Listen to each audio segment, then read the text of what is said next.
বিশেষ করে ধন্যবাদ জানাবো মঞ্চে যারা উপস্থিত আছেন তাদেরকেও ধন্যবাদ জানাবো।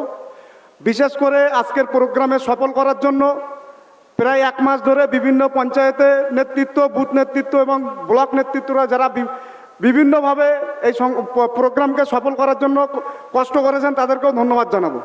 আজকে অধিকার সমাবেশ 8টা বিষয় নিয়ে আজকে যে সমাবেশ ডাকা হয়েছে 21শে জানুয়ারি, আপনারা জানেন এই সমাবেশ মধ্যে মূল একটা দাবি যেটা রাখা হয়েছে ওয়াকআপ বিল। ওয়াকআপ বিল নিয়ে আপনাদেরকে বলি, ওয়াকআপ বিল কিন্তু কোনো সরকারের বাপের সম্পত্তি না, বাবাকালীর সম্পত্তি নয়। ওয়াকআপ বিল একমাত্র একটা সম্প্রদায়ের, সংখ্যালঘু সম্প্রদায়ের, বিশেষ করে মুসলমান সম্প্রদায়ের রেখে যাওয়া, বাপদাদাদের রেখে যাওয়া সম্পত্তি। এই সম্পত্তি নিয়ে এই ওয়াকআপ বিল নিয়ে আজ থেকে 15 সাল 16 সাল থেকে আমাদের অভিভাবক পিজুল আব্বাস সিদ্দিকী ভাইজান তখন থেকে আন্দোলন করে আসছেন, আজও আন্দোলন করছেন। তখনও পর্যন্ত কিন্তু এই মুসলমান সম্প্রদায় জাগেনি। আজকের দিনে এখনো পর্যন্ত মুসলমান সম্প্রদায় জাগছে না। যদি আগামী দিনে আপনারা ওয়াকআপ সম্পত্তি, আপনার সম্পত্তি আপনি যদি রক্ষা না করতে পারেন, আপনার বাড়ির পাশে যে কবরখানা আছে, আপনার গ্রামের যে মসজিদ আছে, আপনার গ্রামের যে মাদ্রাসা আছে, এটা কিন্তু সরকার হস্তান্তর করবে। যেহেতু নতুন যে বিল আনার চেষ্টা করছেন সরকার, খতিয়ান 1 নম্বর খতিয়ানে যদি এই ওয়াকআপ সম্পত্তি নিয়ে যায়, তাহলে কিন্তু আপনার বাড়ির সম্পত্তি, আপনার মাদ্রাসা মসজিদ কিন্তু বেদখল হবে। সেই জন্য আপনাদের কাছে অনুরোধ করব, ওয়াকআপ বিল নিয়ে আমরা আমাদের আন্দোলন আরো তীব্র করব। নওশাদ সিদ্দিকী ভাইজানের নেতৃত্বে আগামী দিনে এই আন্দোলন দিল্লি পর্যন্ত পৌঁছাবো। কারণ হলো আপনারা 2023 সালে দেখেছিলেন যে কৃষক আন্দোলন, দিল্লি, হরিয়ানা, বিভিন্ন রাজ্যের কৃষকরা প্রায় 3 মাস 4 মাস ধরে দিল্লির হাইরোড, দিল্লি গিয়ে অপরাধ করে রেখেছিল। তারপরে কিন্তু এই বিজেপি দাঙ্গাবাজ সরকার সেই বিল প্রত্যাখ্যান করতে বাধ্য হয়েছিল। আজকে যদি আপনারা এই আন্দোলন আরো তীব্র না করেন, আগামী দিনে কিন্তু আপনাদের এই ওয়াকআপ সম্পত্তি বেদখল হবে। আপনাদের কাছে অনুরোধ করব, নওশাদ সিদ্দিকী ভাইজানের নেতৃত্বে আমরা আগামী দিনে এই আন্দোলনকে বাংলার প্রতিটি কোনায় কোনায় ছড়াবো। আস্তে আস্তে মঞ্চে উপবিষ্ট আমাদের নেতৃত্ব এবং চাইতে আজকে মঞ্চে বাংলার বাঘ নেই, আইএসএফ সফল হলো সভা।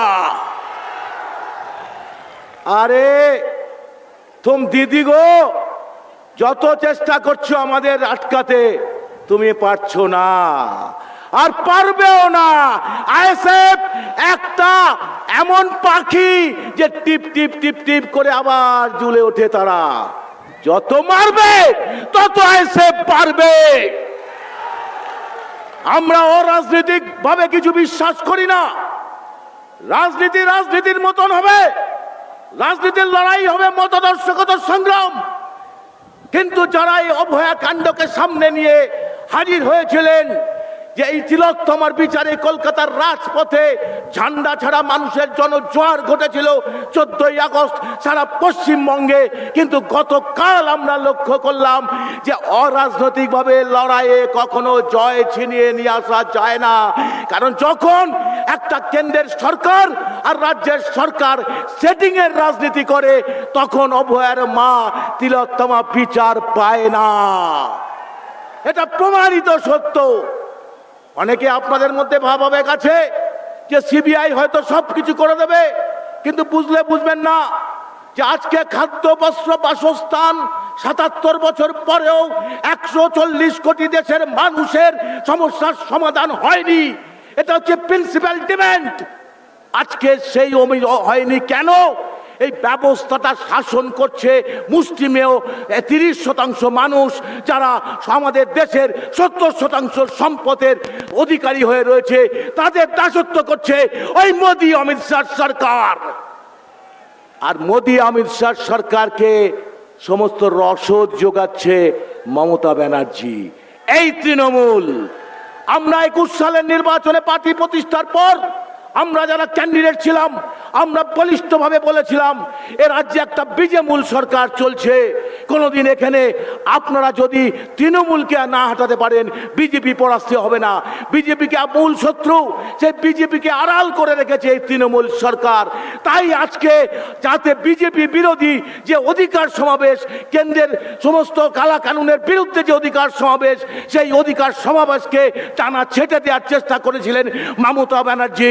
তিনি ভেবেছিলেন যে আইএসএফ এর ডান্ডা ছেটে দেওয়া মানে দেখো মোহন ভাগত আমার পিছনে আছে ওই বিশেষ সংখ্যালঘু সম্প্রদায়, নওশাদের পিছনে নেই। কিন্তু আজকে আমরা সমস্ত রেস্ট্রিকশন মেনে নিয়েই এই সভাকে করতে এসেছি। এখানে আমরা যুদ্ধ করতে আসিনি, এখানে আমরা লড়াই করতে আসিনি, আমরা অধিকারের আওয়াজ তুলতে এসেছি। সেই অধিকারের আওয়াজ তুমি যতই চেষ্টা করো মাননীয় মমতা ব্যানার্জি, আরএসএস এর দালাল আর রুখতে পারবে না। গ্রামে গঞ্জে ছড়িয়ে পড়বে। আজকের থেকে আমি আওয়াজ তুলছি, অভয়ের মা যে কথা আজকে বুঝতে পেরেছেন যে দিদি মোদি সেটিং, তাই আমার মেয়ের বিচার হলো না, এটা বুঝেছেন, আপনারা দেখেছেন। আমরা তো বলেছিলাম, তাহলে কাজটা কি? শুধু কি অভয়ের বিচার? আজকে যতক্ষণ পর্যন্ত স্বাস্থ্য দপ্তরের মন্ত্রী পদত্যাগ না করছে, ওই স্যালাইন কাণ্ডে বিষ মিশিয়ে মেরে ফেলা হচ্ছে। জানেন মাননীয় মমতা ব্যানার্জি, আজকে আইএসএফ এখানে সমাবেশ করবে এটা উনি জানতে পারে, তার জন্য রাজ্য সরকারের উকিল দাঁড় করিয়ে এটাকে বাধা দেওয়ার চেষ্টা করতে পারেন। আর স্যালাইন কাণ্ডে একটা শিশু মারা যাচ্ছে, কোন কোম্পানি স্যালাইন কিনছে সেটা উনি জানেন না। ন্যাকামো করছেন, ন্যাকামো করছেন। মানুষ ধরে ফেলেছে। স্বাস্থ্য ব্যবস্থা একটা সিন্ডিকেট, শিক্ষা ব্যবস্থায় সিন্ডিকেট, খাদ্য সংস্থায় সিন্ডিকেট, সমস্ত একটা রাজ্যের সিন্ডিকেট পলিটিক্স চলছে। আর সেই সিন্ডিকেট পলিটিক্সকে রুখতে পারে মানুষ, শুধু আইন নয়। কারণ আপনার যেমন শিক্ষা, স্বাস্থ্য, কর্মসংস্থানের অধিকারের কথা আমরা বলছি, শিক্ষা, স্বাস্থ্য, কর্মসংস্থান এই তিনটে ব্যবস্থাকে আড়াল করে দিয়ে মোদি আর দিদি শুধুমাত্র হিন্দু মুসলিম অনুপ্রবেশ সনাতনী এই গুণগানকে ভুলিয়ে দেওয়ার চেষ্টা করছে শিক্ষা, স্বাস্থ্য, কর্মসংস্থানের অধিকার আদায়ের সংগ্রামটাকে। আজকের এই সভা থেকে শপথ নিতে হবে আপনাদের, যতই বাধা আসুক শিক্ষা, স্বাস্থ্য, কর্মসংস্থানের অধিকারকে আরো জোরদার করে বাড়ি ফিরে গিয়ে অঞ্চলে অঞ্চলে বুথে বুথে অভয়ের বিচারের দাবির সাথে সাথে স্বাস্থ্য সিন্ডিকেটকে ভেঙে ফেলার দাবিতে স্বাস্থ্য ব্যবস্থার আমূল সংস্কার যাতে সরকারিভাবে হয় তার দাবি নিয়ে আপনারা পথে ঘাটে আন্দোলনে অবিচল থাকবেন। কি থাকবেন তো? তবে এই সভা সাকসেস হবে। নওশাদ সিদ্দিকী দেখছেন, প্রতিষ্ঠাতা দেখছেন এই সমাবেশ। আরে কত জেল আর খাটাবে ভাই, পুলিশ দিয়ে জেল তো খাটিয়েই যাচ্ছ, কাস্টোডিয়াল টর্চার করছো, থানায় তুলে নিয়ে মিথ্যা মামলা দিয়ে যেভাবে মারছো, আবার কোন কোন জেলা সভাপতিকে ফোন করে বাঁচানোর অঙ্গীকার করছো। দাদা একটু ব্যাপারটা দেখে দিন, এত সহজ হবে না। আমরা মারের বদলা মার দেব না, আইনের মাধ্যমে বুঝে নেব। পুলিশ প্রশাসন টাঙা, ওই দেখেছেন টালা থানার ওসি আর লাস্টে সিভিক সঞ্জয় রায়, তার আজকে যাবজ্জীবন কারাদণ্ড। কাউলে বলির পাঠা কায়ে হচ্ছে নিচুতলার পুলিশরা। তাই পুলিশ বন্ধুরা সবাই বোঝেন, তাদের হাত পা বাঁধা, কিছু করার নেই। কিন্তু আমি এইটুক বলবো, অন্যায়ভাবে আইএসএফ এর কর্মীদের মিথ্যা মামলা দিয়ে কাস্টোডিয়াল টর্চার যদি করেন, আইএসএফ হাইকোর্টে তুলে ছাড়বে আপনাদের। আবার বলছি, যতই বাধা দিন আইনে বুঝে নেব। মিথ্যা দিয়ে কাস্টোডিয়াল টর্চার বন্ধ করুন। পুলিশ মহোদয়কে বলছে আইনের পথে তুলুন। সংবিধানে আপনার সিআরপিসি ক্রিমিনাল প্রসিডিওর করে সেটা তো আবার চেঞ্জ হয়ে মনু সংহিতার পথে দেশটাকে নিয়ে যাচ্ছেন।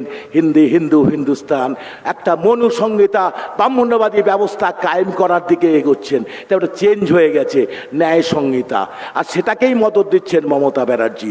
তাই জন্য আমি বেশি সময় নেব না, অনেকে বক্তা আছেন। শুধু আপনাদের কাছে একটা অনুরোধ করব, আইএসএফ আজকের এই সভা থেকে সমস্ত কর্মীদের কাছে আমার একটা বার্তা, রাত্রিবেলায় যদি পুলিশ যায় আপনার বাড়িতে, আপনি কখনো বেরোবেন না। কোনো ধরনের মেমো না নিয়ে যদি আপনার বাড়িতে যায়, আপনারা বেরিয়ে তাৎক্ষণে থানায় পিরিত করতে যাবেন না। থানার পুলিশ অফিসার সাথে পিরিত বন্ধ করুন।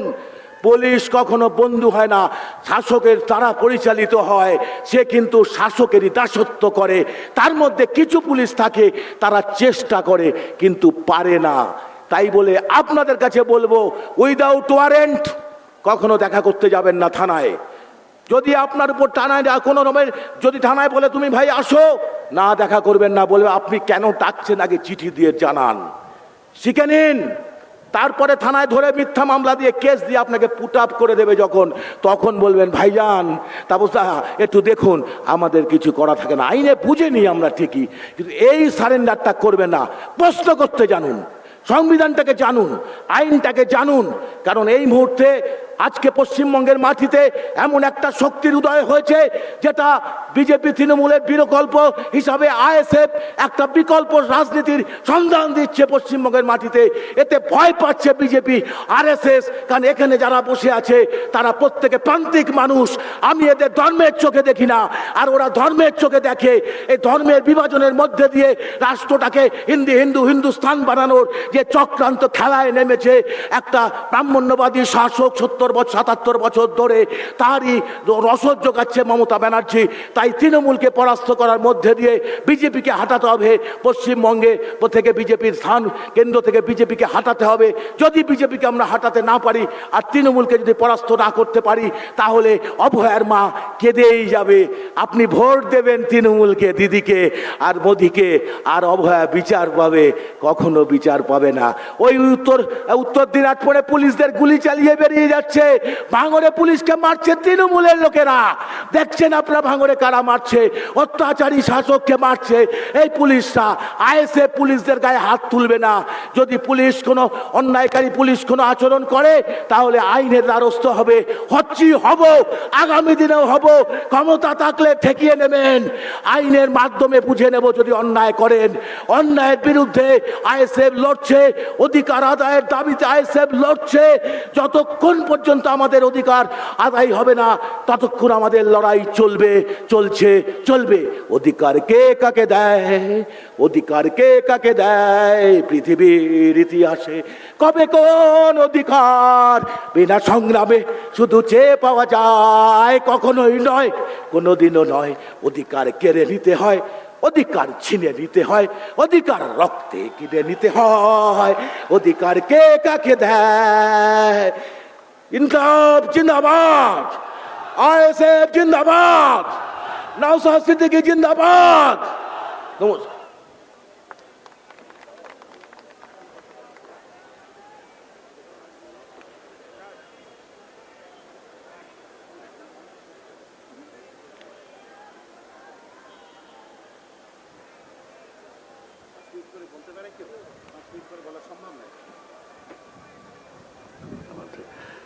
এখন তাপসদাকে অসংখ্য ধন্যবাদ।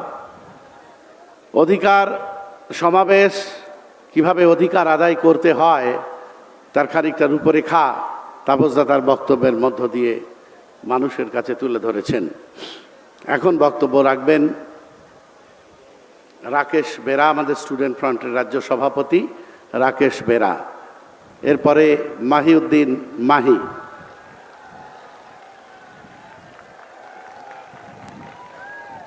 মঞ্চে উপস্থিত ইন্ডিয়ান সেকুলার ফ্রন্টের নেতৃত্ব এবং আমার সামনে উপস্থিত, দুপাশে উপস্থিত ইন্ডিয়ান সেকুলার ফ্রন্টের সকল সহযোদ্ধা, প্রত্যেককে সংগ্রামী অভিনন্দন জানাই।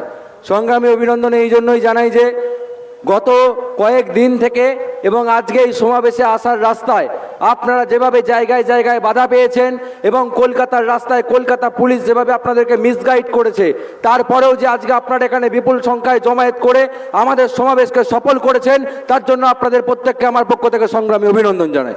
সংগ্রামী অভিনন্দন জানাই স্টুডেন্ট ফ্রন্টের সেই সকল সহযোদ্ধাদের যারা বিগত এক সপ্তাহ ধরে এই কলকাতার বুকে বিভিন্ন জায়গায় আমাদের এই কর্মসূচির পোস্টারিং থেকে শুরু করে আমাদের দলের পতাকা লাগানো থেকে শুরু করে গতকাল রাত থেকে এখনো পর্যন্ত সামান্য কিছু খেয়ে সারা রাত না ঘুমিয়ে স্বেচ্ছাসেবকের দায়িত্ব পালন করে চলেছেন।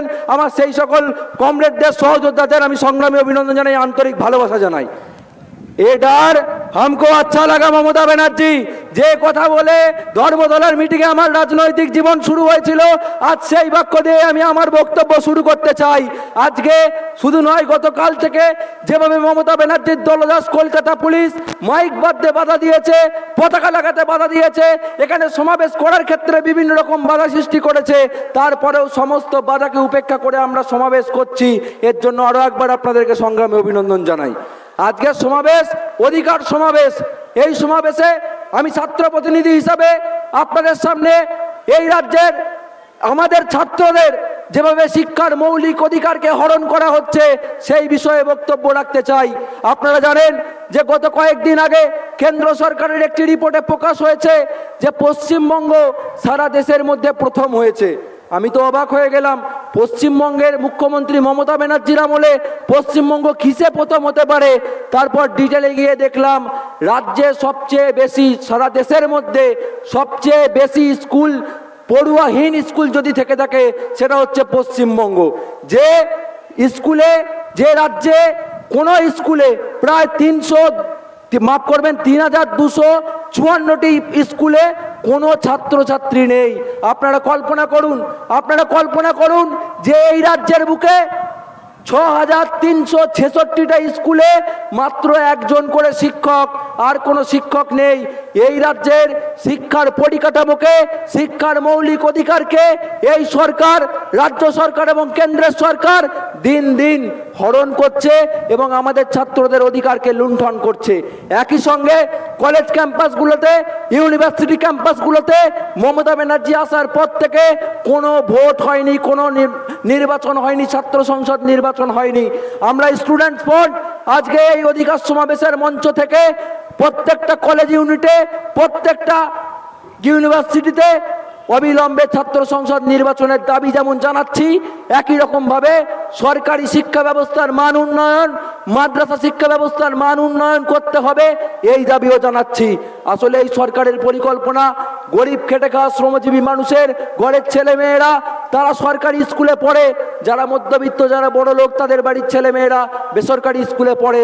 আস্তে আস্তে এই সরকারি স্কুলগুলোকে পড়ুয়াহীন করে দিয়ে সেই স্কুলের বিল্ডিংগুলোকে বেসরকারি সংস্থার হাতে, আদানি আম্বানির হাতে বিক্রি করে দিয়ে পিপিপি মডেলকে কার্যকর করে, এনইপি 2020-কে কার্যকর করে এই রাজ্যের সরকারি শিক্ষা ব্যবস্থার মেরুদণ্ডকে ভেঙে দিতে চায় এই রাজ্যের সরকার এবং কেন্দ্রের সরকার। কারণ এরা প্রশ্ন করাকে পছন্দ করে না। এরা চায় একটা প্রশ্নহীন অনুগত জনপিণ্ড থাকবে, যারা এদের হ্যাঁ হ্যাঁ মেলাবে, না মেলাবে, এদের কোনো কর্মসূচির, এদের কোনো আইনের বিরোধিতা করবে না। তাই জন্য স্কুলগুলোকে বন্ধ করে দাও, তাই জন্য শিক্ষা ব্যবস্থাকে ধ্বংস করে দাও, তাই জন্য কলেজের ক্যাম্পাসগুলোতে টিএমসিপির বহিরাগত দুষ্কৃতীদের ঢুকিয়ে অন্যান্য বিরোধী ছাত্র সংগঠনগুলোকে মেরে বার করে দাও, এইটাই এদের কালচার।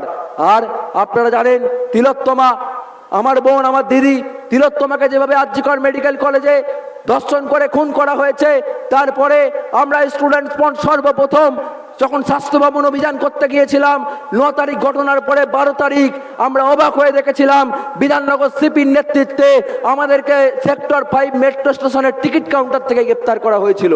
এর আগে কখনো আমরা দেখিনি যে মেট্রো স্টেশনের টিকিট কাউন্টার থেকে গ্রেপ্তার করে নিয়ে যাওয়া হচ্ছে, কারণ ওই স্বাস্থ্য দপ্তর ছিল মমতা ব্যানার্জির দপ্তর। তাই জন্য ভয় পেয়ে মমতা ব্যানার্জি আমাদেরকে মাত্র কয়েকটা ছেলে, 20 থেকে 30টা ছেলেকেও জমায়েত হতে দেয়নি। তার আগেই শিয়ালদা স্টেশনে আমাদেরকে পুলিশ অ্যারেস্ট করার জন্য চারিদিক থেকে ঘিরে ধরেছিল। আমরা যা হোক করে সেক্টর 5 মেট্রো স্টেশনে পৌঁছালাম, সেখান থেকে আমাদেরকে গ্রেপ্তার করলো। তারপরেও আমরা থেমে থাকিনি। বিধাননগর সিপি আমাদেরকে অ্যারেস্ট করে দীর্ঘক্ষণ প্রায় 6 থেকে 7 ঘন্টা আমাদেরকে ডিটেইন করে রেখে দিয়েছিল। তারপরেও আমরা থেমে থাকিনি। আমাদের সাধারণ সম্পাদক শেখ সাবিরের নেতৃত্বে হাওড়া গ্রামীণ জেলা এসপি অফিস অভিযান করেছিলাম। হাওড়া গ্রামীণ জেলায় সমস্ত মহিলাদের সুরক্ষার দাবিতে এবং তিলোত্তমার বিচারের দাবিতে। সেখানেও আপনারা দেখেছেন পশ্চিমবঙ্গ পুলিশের হাওড়া গ্রামীণ এসপির নেতৃত্বে যে পুলিশ বাহিনী ওই দিনকে ওখানে ডিউটিতে ছিল, তাদের মুখের ভাষা আপনারা শুনেছেন সোশ্যাল মিডিয়ায়, কি মুখের ভাষা নিয়ে তারা আমাদের সাথীদের উপর, আমাদের সহযোদ্ধাদের উপর রাস্তায় ফেলে যেভাবে তারা মারধর করেছে, এবং আমাদের সাধারণ সম্পাদক বর্তমানে শেখ সাবিরকে যেভাবে তারা ডিটেইন করে প্রায় রাত 12টা, 12:30 পর্যন্ত রেখে দিয়েছিল, সে ঘটনাও আপনারা জানেন। তাই তারপরেও যখন সিবিআই আপনার কোর্টে চার্জশিট দিতে পারলো না টালা থানার তৎকালীন ওসি এবং আর্জি করে তৎকালীন প্রিন্সিপালের এগেনস্টে। তার বিরুদ্ধে যখন আমরা সিজিও কমপ্লেক্স অভিযানে গিয়েছিলাম সেখান থেকেও আমাদেরকে অ্যারেস্ট করে নেওয়া হয়েছিল। বারবার অ্যারেস্ট করে মমতা ব্যানার্জি এটাই প্রমাণ করছেন যে আপনি আসলে ভয় পেয়েছেন। আর আমরা আপনার এই ভয় আরো বাড়িয়ে দিতে চাই। আপনার রাতের ঘুমকে হারাম করে দেওয়ার জন্য আজকে ইন্ডিয়ান সেকুলার ফ্রন্টের এই সমাবেশটাই যথেষ্ট। শেষ করব আমার সহযোদ্ধা, আমার সংগঠনের প্রতিষ্ঠাতা শহীদ আনিস খানের স্মরণ করে। শহীদ আনিস খান আমার আপনার মতো সাধারণ মানুষের অধিকারের জন্য লড়াই করতে গিয়ে বাড়ির ছাদ থেকে ফেলে দিয়ে তাকে এই রাজ্যের পুলিশ হত্যা করেছিল। মমতা ব্যানার্জি বলেছিলেন 15 দিনের মধ্যে বিচার পাইয়ে দেবেন। আজকে প্রায় 3 বছর হতে চলল, আনিস খান বিচার পায়নি। আনিস খানের বিচারের দাবিতে আমাদের লড়াই কিন্তু থেমে থাকেনি। আগামী দিনেও আনিস খান যতদিন না বিচার পাচ্ছে ততদিন পর্যন্ত student front, Indian secular front তার লড়াই চালিয়ে যাবে। আর আরো একটা কথা ঘোষণা করে আমি আমার বক্তব্য শেষ করব। আমরা স্টুডেন্টস ফ্রন্ট খুব তাড়াতাড়ি স্টুডেন্টস ভয়েস পত্রিকার উদ্বোধন করতে চলেছি। আপনারা সেই পত্রিকার গ্রাহক হবেন এই আশা রাখি। স্টুডেন্টস ফ্রন্টের মাসিক পত্রিকা, ত্রৈমাসিক পত্রিকা স্টুডেন্টস ভয়েসকে আপনারা লেখাও দিতে পারেন এবং আপনারা এই স্টুডেন্টস ভয়েসের গ্রহীতা হবেন এই আশা রাখি। ইনকিলাব জিন্দাবাদ, স্টুডেন্টস ফ্রন্ট জিন্দাবাদ, ইন্ডিয়ান সেকুলার ফ্রন্ট জিন্দাবাদ।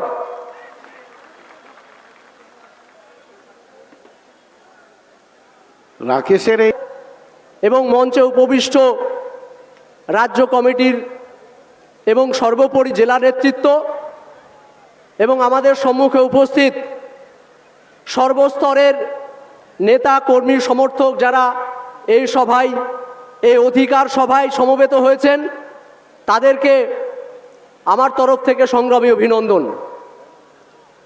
আজ তারিখটা আপনাদেরকে একটু মনে করাই। আজকে কত তারিখ? জোরে বলবেন, আজকে কত তারিখ? আর একটা 21 হয়তো পশ্চিমবঙ্গে 21শে জুলাই। সেদিন যখন রাস্তা দিয়ে মানুষ বার হয় তখন রাস্তায় আমরা আওয়াজ শুনতে পাই, চোর চোর চোর। আজকে যখন দাঁড়িয়ে আপনারা বাড়ি থেকে বার হয়ে কলকাতা শহীদ মিনারের উদ্দেশ্যে আসছিলেন, দায়িত্ব নিয়ে বলতে পারি একজনকেও এই শব্দটা শুনতে হয়নি যে এটা চোরেদের সমাবেশ, এটা নওশাদ সিদ্দিকীর আদর্শের সমাবেশ। কাল ছিলাম জেপিসির মিটিংয়ে, জয়েন্ট পার্লামেন্টারি কমিটির মিটিংয়ে। আমাদের রাজ্যের একজন এমপি সাহেব ছিলেন, যার বডি ল্যাঙ্গুয়েজ আপনারা আগেও দেখেছেন, অধ্যত্বপূর্ণ একজন আইনজীবী। আমরা প্রবেশ করার পর ভাইজানকে বলছেন সাইডে বসুন, পিছনের দিকে বসুন। ভাইজান উত্তরটা কি দিয়েছিলেন জানেন? পিছনে বসার জন্য নওশাদ সিদ্দিকী আসেনি, পিছনে বসতে জানে না নওশাদ সিদ্দিকী।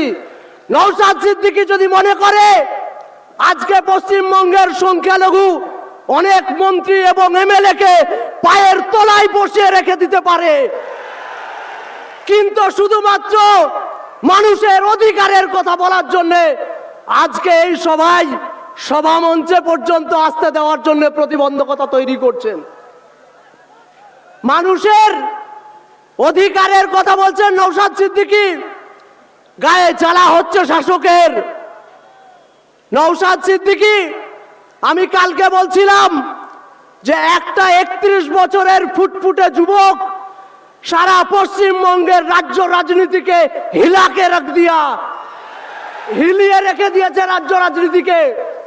প্রতি মুহূর্তে যেই মানুষটাকে ব্লক করার চেষ্টা চলছে, সব সময় আমাদেরকে আটকে রাখার চেষ্টা চলছে, কোন রকম ভাবে যেন আমরা সভা না করতে পারি। অক্লান্ত পরিশ্রম করে এই সভাকে কালকে রাত্রি 12টা পর্যন্ত এই সভা মঞ্চে নওশাদ সিদ্দিকী ছিলেন, কিন্তু আজকে আপনার মঞ্চে ভাইজানকে দেখতে পাচ্ছেন না। আমি মনে করি ভাইজান আমাদের মনে আছে, ভাইজান আমাদের হৃদয়ে বাস করে। এখানে প্রতিটা মানুষ এক একটা নওশাদ সিদ্দিকী। কালকে বাংলার প্রান্তরে প্রান্তরে নওশাদ সিদ্দিকীর আদর্শ প্রচার করার জন্যে, নওশাদ সিদ্দিকীর রাজনৈতিক দৃষ্টিভঙ্গি প্রচার করার জন্যে আমরা ছড়িয়ে পড়ব বাংলায়। এই সভা থেকে আমরা শপথ নিতে চাই, ভবিষ্যতে পশ্চিমবঙ্গের রাজনীতির যে দিশা দেখিয়েছেন নওশাদ সিদ্দিকী, তা প্রতিটা মানুষ আমরা আমাদের পাড়া স্তর থেকে শুরু করে, বুথ স্তর থেকে শুরু করে অঞ্চল, ব্লক স্তর, বিধানসভা স্তর এবং সর্বোপরি লোকসভা স্তর, জেলা স্তর পর্যন্ত পৌঁছে দেওয়ার দায়িত্ব আমাদের। যে মানুষটা চাইলেই রাজনীতির আঙিনায় না এসে শুধু পারিবারিক সম্মানকে যদি কাজে লাগিয়ে আমরা প্রকৃত অর্থে যেটা বলি টাটে বসে থাকা, সেই টাটে বসে থাকতেন, তাহলে কিন্তু আজ এত গাত্র জ্বালা হতো না। কিন্তু আজ যখন তিনি বলছেন সংখ্যালঘু ওবিসি সার্টিফিকেট কেন বাতিল হলো, গায়ে জ্বালা হচ্ছে শাসকের। কারণ শাসক তো চাকরি দিতে চায় না, শাসক বসিয়ে রাখতে চায় ধর্মতলার মোড়ে। আমি নিচে আজকে দাঁড়িয়ে এখান থেকে বলছি, 200 মিটার দূরত্বে আমি বসে থেকেছি 500 দিন। কতদিন বললাম? 500 দিন। তাই আপনারাও আজকে শপথ নিয়ে যান, প্রকৃত মানুষের অধিকার বজায় করতে, অধিকার আদায় করতে যদি 500 দিন জেল খাটতে হয়, মাহিউদ্দিন মাহি খাটবে। আপনারা আছেন তো আমাদের সঙ্গে? আছেন তো নওশাদ সিদ্দিকীর আদর্শের সঙ্গে? আজও পর্যন্ত দায়িত্ব নিয়ে কোথাও বলতে পারবেন? আজকে সুকান্ত মজুমদারকে দেখুন, সুকান্ত মজুমদার বলছেন বাড়ি বাড়ি অস্ত্র রাখুন। আজ পর্যন্ত নওশাদ সিদ্দিকীর মুখ থেকে এরকম শব্দ পেয়েছেন? কেউ দায়িত্ব নিয়ে বলতে পারবেন? মিডিয়া বন্ধুদেরকে চ্যালেঞ্জ করে বলছি, একটা বক্তব্য যদি নওশাদ সিদ্দিকী শোনাতে পারেন, নওশাদ সিদ্দিকীর দায়িত্ব নিয়ে বলেছেন পলিটিক্স ছেড়ে দেব। আজ আবেগের সঙ্গে কথাগুলো বলতে বাধ্য হচ্ছি। সেই মানুষটাকে পর্যন্ত আপনারা শত চেষ্টা করে যাচ্ছেন প্রতি মুহূর্তে ব্লক করে রাখার, কিন্তু না, আমাদের নওশাদ সিদ্দিকী আমাদের আদর্শে, নওশাদ সিদ্দিকী আমাদের রক্তে, নওশাদ সিদ্দিকী আমাদের শিরায় উপশিরায় মিশে আছে। আপনারা চাইলেও নওশাদ সিদ্দিকীকে ব্লক করতে পারবেন না, পারবেন না নওশাদ সিদ্দিকীকে আটকে রাখতে। নওশাদ সিদ্দিকী যেমন বিধানসভায় দাঁড়িয়ে ওবিসি সার্টিফিকেট সলিউশনের কথা বলছেন, যেখানে রাজ্য সরকার শুধুমাত্র ওবিসি সার্টিফিকেটের বলে, কিছু মানুষ মুসলিম, আদিবাসী, এসসি এসটি ভাই বোনেরা চাকরি পেত। আজকে SC ST fake certificate issue করা হচ্ছে। আপনারা জানেন 2024 সালে 22শে ফেব্রুয়ারি ওবিসি সার্টিফিকেট ক্যান্সেল করে দেয়। আজকে 450 পশ্চিমবঙ্গে ওবিসি সার্টিফিকেটের এনসিএল সার্টিফিকেট না পাওয়ার কারণে আমার ডাক্তার ভাই বোন বন্ধুরা আজ ডাক্তারি পড়ার সুযোগ পেল না। মমতা ব্যানার্জি বলছেন নবান্নে বসে কারো কোনো অসুবিধা হতে দেব না, আর উল্টো দিকে ইনস্ট্রাকশন দিচ্ছেন অ্যাডমিনিস্ট্রেটিভকে যে এনসিএল সার্টিফিকেট দেওয়া যাবে না। বুঝুন, মমতা বন্দ্যোপাধ্যায় যেটা করছেন, পিছন থেকে ছুরি মারা যেটা হয়, আরএসএস এর সঙ্গে হাত মিলিয়ে প্রতিদিন আমাদেরকে ছুরি মেরে চলেছে। এই রানী রাসমণি রোডে কয়েকদিন আগে দেখলাম বড় বড় সব হুজুর সাহেবদের সভা হলো ওয়াকাফ বিলের নামে। কালকে যখন জেপিসির মিটিংয়ে আমাদেরকে জেপিসির চেয়ারম্যান যখন নওশাদ सिद्दीकी বলছেন যে আসুন साहब एक फोटो खिंचा लीजिए, नौशाद सिद्दीकी बोला फोटो खिंचाने के लिए तो हम यहाँ नहीं आए हैं, हम तो आए हैं अपने हक के लिए। हक जब तक नहीं मिलेगा ये लड़ाई चलता रहेगा। যতক্ষণ পর্যন্ত না আমরা অধিকার আদায় করতে পারবো ততক্ষণ পর্যন্ত আমাদের লড়াই চলবে। রানী রাসমণি দাঁড়িয়ে হুজুর সাহেবরা প্রোগ্রাম করলেন, অনেকে অনেক কিছু পদও পেয়ে গেলেন। শামসুল স্যার বলছিলেন সব কটা ধান্দাবাজ ওবিসি সার্টিফিকেট ওয়াকাফ ইস্যু করে মূলত বসিরহাটের টিকিটটা কনফার্ম করতে চাইছেন। সব দেখবেন ওই টাইপের হুজুর। আমি তাদের নাম করে পর্যন্ত বলতে পারি যে এই ওবিসি সার্টিফিকেট এবং দুদিন যাবৎ বিধানসভাতে যে আলোচনা সভা ছিল ওয়াকফ নিয়ে, একটা শব্দ পর্যন্ত উচ্চারণ করেননি সেই মানুষগুলো। কোথায় ছিল সিদ্দিকুল্লাহ চৌধুরী সাহেব, আপনাকে বলছি, কোথায় ছিলেন আপনারা যখন ওয়াকআপ নিয়ে ডিসকাশন হচ্ছিল? শুভেন্দু অধিকারীরা বড় বড় গলা বাজাচ্ছিলেন, কেন ওয়াকআপ রেজিস্ট্রেশন হলে ক্ষতি কোথায়? তখন একা দাঁড়িয়ে নওশাদ সিদ্দিকী বক্তব্য রেখে ওপোজ করলেন, আপনারা হাততালি পর্যন্ত দিতে পারলেন না। লজ্জা এটা আপনাদের জন্য, লজ্জা সিদ্দিকুল্লাহ চৌধুরী সাহেবদের জন্য, লজ্জা হুমায়ুন সাহেবদের জন্য, লজ্জা 40 টাইমেলের জন্য। আমরা গর্ববোধ করি নওশাদ সিদ্দিকীর জন্য, যে প্রতিদিন দাঁড়িয়ে নিচতলার মানুষ থেকে শুরু করে যারা খেটে খাওয়া, যারা বঞ্চিত, যারা চাকরি পায়নি, যারা ডিএ পায়নি, আদিবাসীদের জল জমি জঙ্গলের অধিকার, প্রতিটা সেক্টরের মানুষের অধিকার নিয়ে লড়াই করে যাচ্ছেন। তাই আমরা বলি, ওই ব্র্যান্ডেড মানুষটার সঙ্গে, ওই ব্র্যান্ডেড রক্তের সঙ্গে আমরা সারা জীবন আছি। আপনারা আছেন তো? ওই লড়াই যতদিন থাকবে, নওশাদ সিদ্দিকী যতদিন থাকবে, আমরা এই লড়াইয়ের ময়দানে আছি। এবং লড়াইয়ের ময়দান যতক্ষণ পর্যন্ত না অধিকার আদায় করতে পারবো, এই লড়াই আমরা ছাড়ছি না। এই বার্তা দিয়ে নওশাদ সিদ্দিকী জিন্দাবাদ, আইএসএফ জিন্দাবাদ, ইনকিলাব জিন্দাবাদ। হ্যালো, ধন্যবাদ জানাবো আজকে এখানে যারা উপস্থিত হয়েছেন, বিশেষ করে ধন্যবাদ জানাবো মঞ্চে যারা উপস্থিত আছেন তাদেরকেও ধন্যবাদ জানাবো। বিশেষ করে আজকের প্রোগ্রামে সফল করার জন্য প্রায় 1 মাস ধরে বিভিন্ন পঞ্চায়েতে নেতৃত্ব, বুথ নেতৃত্ব এবং ব্লক নেতৃত্বরা যারা বিভিন্নভাবে এই প্রোগ্রামকে সফল করার জন্য কষ্ট করেছেন তাদেরকেও ধন্যবাদ জানাবো। আজকে অধিকার সমাবেশ, 8টা বিষয় নিয়ে আজকে যে সমাবেশ ডাকা হয়েছে 21শে জানুয়ারি, আপনারা জানেন এই সমাবেশ মধ্যে মূল একটা দাবি যেটা রাখা হয়েছে ওয়াকআপ বিল। ওয়াকআপ বিল নিয়ে আপনাদেরকে বলি, ওয়াকআপ বিল কিন্তু কোনো সরকারের বাপের সম্পত্তি না, বাবাকালীর সম্পত্তি নয়। ওয়াকআপ বিল একমাত্র একটা সম্প্রদায়ের, সংখ্যালঘু সম্প্রদায়ের, বিশেষ করে মুসলমান সম্প্রদায়ের রেখে যাওয়া, বাপদাদুদের রেখে যাওয়া সম্পত্তি। এই সম্পত্তি নিয়ে, এই ওয়াকআপ বিল নিয়ে আজ থেকে 15 সাল 16 সাল থেকে আমাদের অভিভাবক পিজল আব্বাস সিদ্দিকী ভাইজান তখন থেকে আন্দোলন করে আসছেন, আজও আন্দোলন করছেন। তখনও পর্যন্ত কিন্তু এই মুসলমান সম্প্রদায় জাগেনি। আজকের দিনে এখনো পর্যন্ত মুসলমান সম্প্রদায় জাগছে না।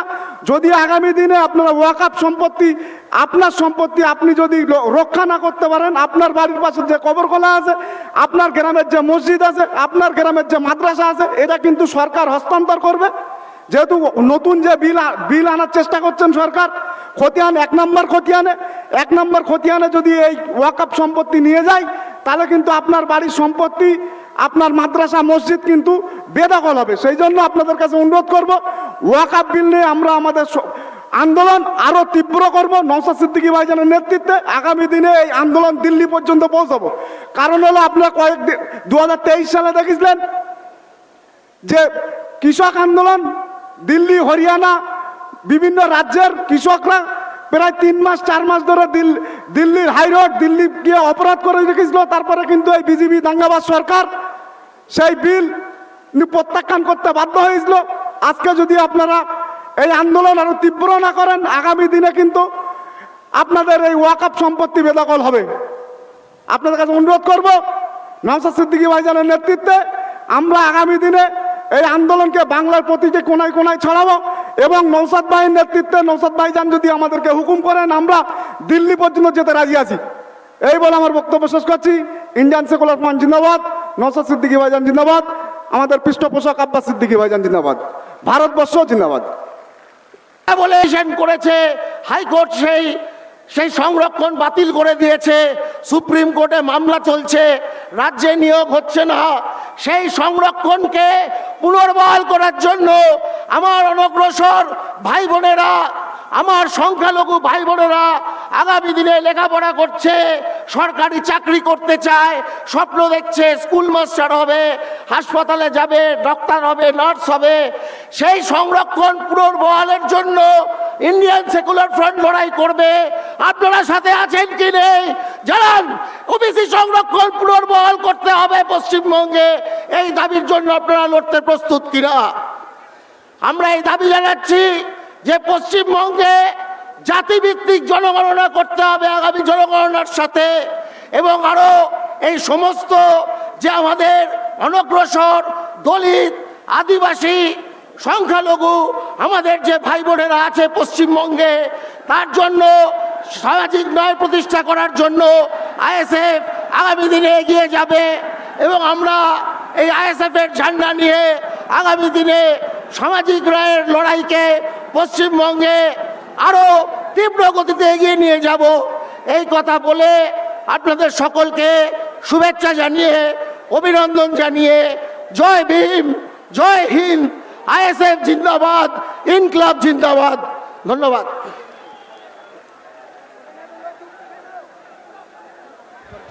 আপনারা এইমাত্র জানলেন। আপনারা একটু ধৈর্য ধরে বসুন, আমাদের মনে ব্যথা আছে আমরা জানি। আমরা সেই শৃঙ্খলিত রাজনৈতিক দলের সদস্য। আজ পর্যন্ত আমাদের বিরুদ্ধে অনেক মিথ্যা অভিযোগ দেয়া হলেও আমরা আজ পর্যন্ত আমাদের বিরুদ্ধে অনেক